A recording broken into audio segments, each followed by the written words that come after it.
নমস্কাৰ আজি এক ব্যতিক্ৰমী ভিডিঅ' লৈ আপোনালোকৰ মাজলৈ আহিছো মোৰ লগত যে আপোনালোকে কণমানি শিশুটি দেখিছে এই কণমানি শিশুটি কি ৰোগত আক্ৰান্ত হৈ আছে শিশুটি নাজানে মাকে কান্দিছে শিশুৱে হাঁহিছে শিশুৰ এতিয়া পখিলা খেদাৰ বয়স এই পখিলা খেদাৰ বয়সতে জটিল ৰোগত আক্ৰান্ত হৈছে এতিয়া আপোনালোকৰ পৰা কিঞ্চিত পৰিমাণে সহায় বিচাৰিছে পৰিয়ালবৰ্গই ইমান সামৰ্থ্য নাই যে নিজে চিকিৎসা কৰিব বহু বছৰ ধৰি ব্লাড কেঞ্চাৰ ৰোগত আক্ৰান্ত হৈ আছে এই শিশুটি বহু দিন ধৰি চিকিৎসাধীন হৈ আছিলে যদিও এতিয়া মানে টকাৰ অভাৱত মানে চিকিৎসা কৰিব পৰা নাই এতিয়া আপোনালোকে সামৰ্থ্য অনুযায়ী যোনে যিমান পাৰে আপোনালোকে অলপ সহায় কৰক সহায় কৰি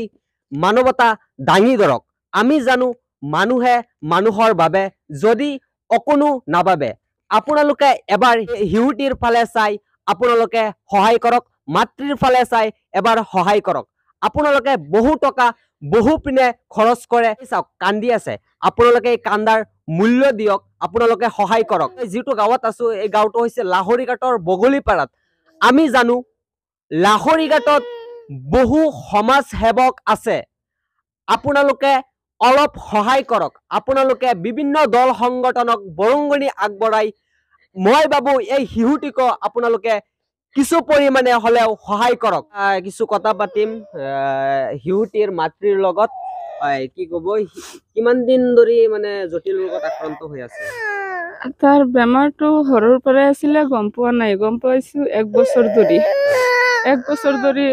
ট্ৰিটমেণ্টটো চলি আছে গুৱাহাটী জিএমচিত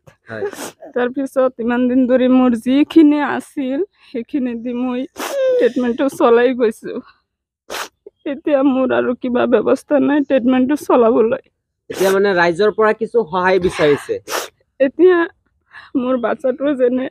ট্ৰিটমেণ্টটো চলি যায় সেইটো কাৰণে সকলো ৰাইজৰ ওচৰত সহায় বিচাৰিছোঁ আৰু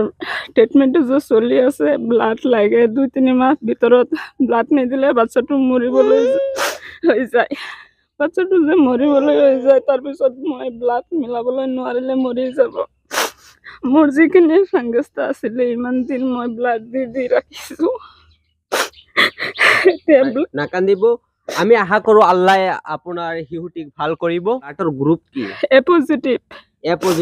যদি কোনোবাই মানে ৰক্ত দান কৰে তেনেহলে লব আপোনালোকে মই লম আৰু এটা কথা যদি কোনোবাই ৰক্ত দিব বিচাৰিছে এ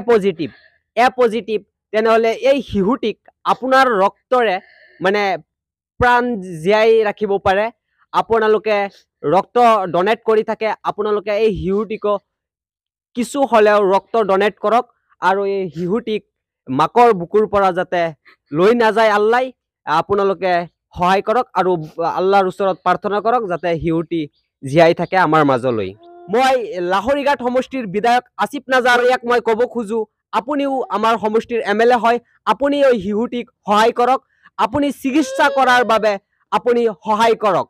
আৰু আমাৰ মৰিগাঁও জিলা উপায়ুক্ত দেৱে এটা কথা কৈ থাকে মানুহে মানুহৰ বাবে যদি অকণো নাভাবে আমি ধন্যবাদ জনাও যিকিনো মিটিঙতে হওক আমাৰ ডিসি মহোদয় এইটো কথা কৈ থাকে মানুহে মানুহৰ বাবে যদি অকণো নাভাবে ভাবিব কোনেনো কোৱা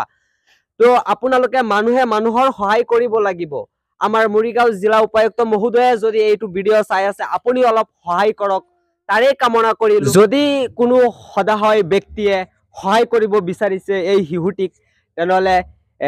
শিশুটিৰ মাতৃ বেংক একাউণ্ট নাম্বাৰ দি আছে এইটো নাম্বাৰ যোগে আপোনালোকে টকা দি সহায় কৰিব পাৰে আপুনি নাম্বাৰটো কৈ দিয়ক একাউণ্ট নাম্বাৰ 0778010711920 এই নম্বৰত পঠাব পাৰিব হয় তেওঁ পাঞ্জাব নেশ্যনেল বেংকৰ একাউণ্ট মই একাউণ্ট নম্বৰটো আকৌ কৈ দিছো 0778010711920 আৰু আইএফএসচি কোডটো হৈছে PUNB00777820 আপোনালোকে যদি কোনো সদায় ব্যক্তিয়ে সহায় কৰিব বিচাৰে তেন্তে এই একাউণ্ট নাম্বাৰত আপোনালোকে সহায় কৰিব পাৰে ভিডিঅ'ত দিয়া থাকিব এই নাম্বাৰটো আপোনালোকে নিশ্চয় সহায় কৰিব পাৰে আৰু আপোনালোকে সকলোৱে সহায় কৰিব। ধন্যবাদ। জয় আই অসম। ধন্যবাদ। জয় আই অসম।